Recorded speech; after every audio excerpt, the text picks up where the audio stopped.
Coach Pittman, in the first quarter, they had the ball for 12 minutes and 39 seconds. You had it for 2:21, yet they only had a 3-0 lead. How big a bullet did you dodge there, Coach? I thought that was big.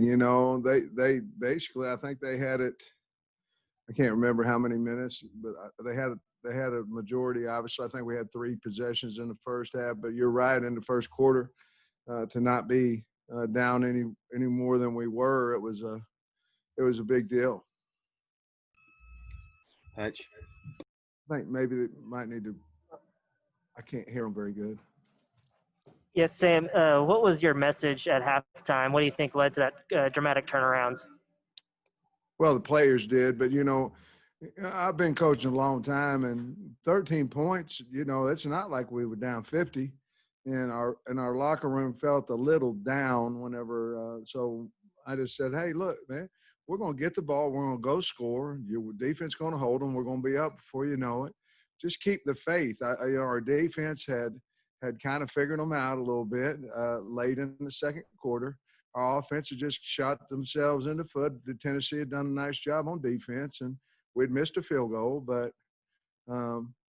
it's all – I told them the mind's so powerful, and your mind needs to tell you that we're going to go win the game, and here's how we're going to do it. And I didn't want to see any negative, I didn't want to see any heads hanging or anything like that because it was only a 13-point game.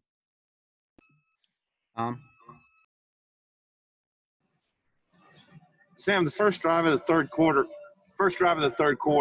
you went 4-4 on third down conversions and scored. How big was that to kind of get the flow going? Well, it was huge, and I think a bunch of them where we turned around and handed it off to Boyd or Traylon Smith, and I tell you, I was really proud of our offensive line. Sometimes statistics, they'll have sacks and this, that, and the other, but I'm proud of that group. They're coming on, they're getting better. We're almost at 200 yards again this week, and I'm just really proud of the guys coaching the O-line and the way our O-line is playing. Scotty. Yeah, Coach, in the third quarter, your offense scores 24 points. Defense gives up 16 yards. Was that your guys playing their best ball? I think they played pretty good. I mean, 24 points and 16 yards. I tell you what, momentum's so, what a momentum is, and we had it. And we rode it at least all the way through the third quarter, and then our defense was on shutdown, in the second half. And when they went 1 for 8 on third down, that's big, but it was manageable. We were able. It wasn't 3rd and 1s. 3rd and 4, 3rd and 5. We got a chance. Nikki. Coach, did you guys make a concerted effort to take bigger shots in the third quarter, or is that just kind of what came up, or was it because you realized maybe in the first half Tennessee might eat up so much time that you just needed some big wins?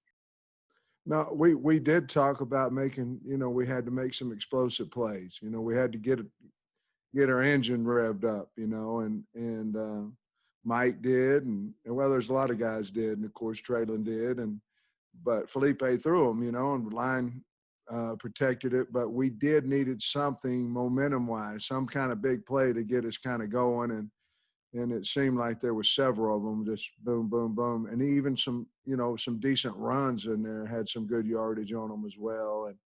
And so, no, I think it was just us calling our offense, but Kendall, guys, Kendall's a really good offensive coordinator. I mean, everybody can sit around at home and say, oh, I wouldn't have called this. Well, he wouldn't either if he'd known it wasn't going to work.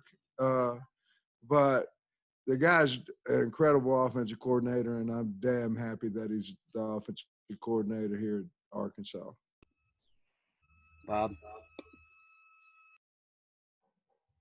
Sam, what'd you think of Felipe's game overall? And he's done pretty well against the Vols. He's 3-0 against them. Is that anything you guys looked back at or took into consideration? Just what'd you think of his play, especially in that third quarter? Well, we count on Felipe. He's our guy, and I'm glad that he's done well against Tennessee. And he's a tough guy. You know, he did some things with his legs again. You know, he made some key runs in there. I think a couple of them, one at least, was on third down that he ran down the middle of the field. And you know, he was banged up and played. And he's our leader and he's our bell cow, or however you want to say it. And he had another really good ball game, and took care of the football, had the one fumble, but we recovered it. Trey Biddy. Coach, I was curious about the defensive stands in the second half. It seemed like they were just running at will at the first half. What adjustments were made at halftime? Well, like I said, I think we put some guys a little bit more on the edge. We were a little tighter for the cutback lane. Barry switched it up and probably ran a little bit more field pressure. He had been running some boundary pressure, and we played a lot of 4 and 3 man line, just like we did in the first half. But our kids really, they kind of had them figured out. They kind of, you know, the double teams and the single blocks and all this kind of stuff. They'd kind of figured out how to beat them there at the end of the second quarter, and I just think they were really confident going out and that we could get it done. Ray Shack. Coach, how big was it to have Hudson Henry play through what looked like some obvious pain, specifically there in the third quarter, to be able to stay in when you guys were trying to go quick? Yeah, that was big. You know, that, you know, we didn't want him to come out, but we also didn't want him to get hurt. You know, it was kind of a fine line in there, and we figured if we could score, he could come out. You know, he's not on the PAT team, so we was trying to wait to get him out for scoring. Ty.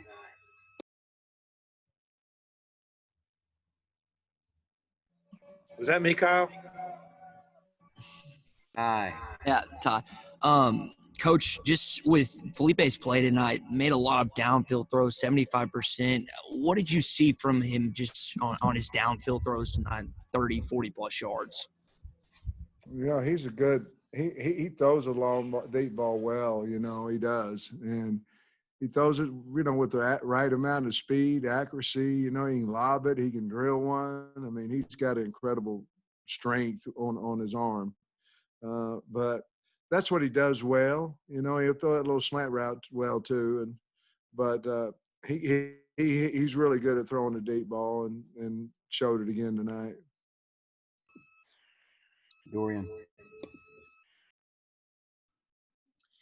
Hey, Coach, I was just wondering if you could touch on the play of Blake Kern tonight. Had a couple of big catches for you, his first career touchdown, and just the evolution of his play as a pass catcher and what he means to your offense. Yeah, isn't that something? I mean, he really done well this year. You know, I don't know what he did last year and all that stuff, but the guy's valuable. I mean, to think that he probably didn't play much before, you know, they must have some really, really good tight ends, but he's really got a lot of value. His blocking's getting better. He can catch the football, and you know, he runs pretty well with it when he catches it. So very, very proud of him. Tom. Sam, what was the locker room scene like, and did you get to reel off turn on the damn jukebox line on him again? Locker room was kind of morbid, you know. Nobody was excited. Let's see. The locker room was fun. That's why you coach. You want those moments. You want that time. You want to be with your kids and see their faces. That's one of the reasons why you coach. It's awesome. And did we turn the jukebox on? Absolutely. Let me know if you got more in the chat. Hutch. Yeah, Coach, what gave you the confidence to trot Reed out there for the 48-yarder after missed a couple of those last week and also missed the short one earlier in the game? Because I knew he'd make it.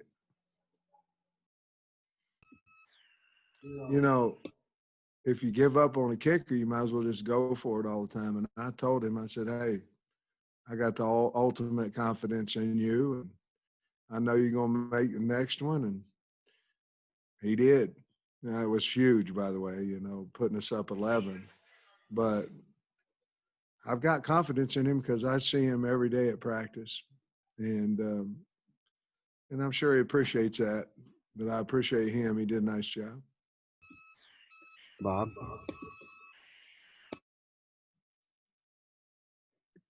Sam, I figured you guys would probably get a pick tonight. I don't necessarily think I would have picked Eric Gregory. What'd you think of the big guy getting a pick there, those hands? Well, I'll be honest with you. I didn't even know he got a pick.